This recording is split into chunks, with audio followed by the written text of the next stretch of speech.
নমস্কার বন্ধুগণ, আমি একজন প্রাণীসেবী বলছি, সনদ বিশ্বাস।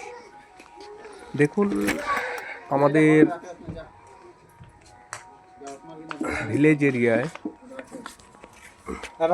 পশুপালন, যেমন ছাগল, গরু, ছাগলের পশুপালনের একটা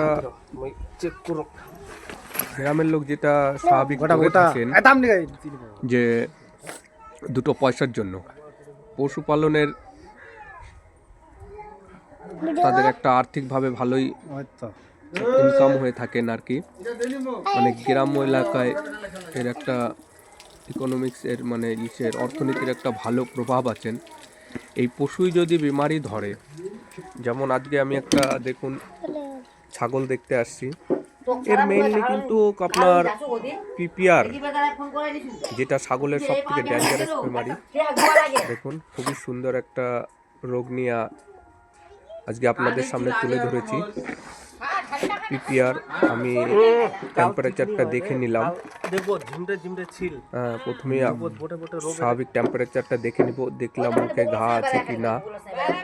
তারপরে আমি একে পরপর অন্তত 3 দিন ট্রিটমেন্ট করতে হবে। কিন্তু দেখবেন পরপর 3 দিন ট্রিটমেন্ট করলে ছাগল আশা করি ঠিক হয়ে যাবে।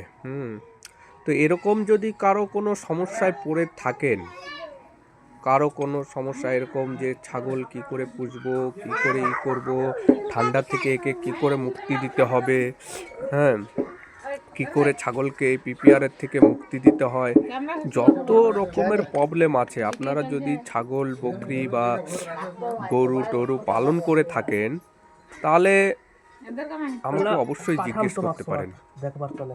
সে কেউ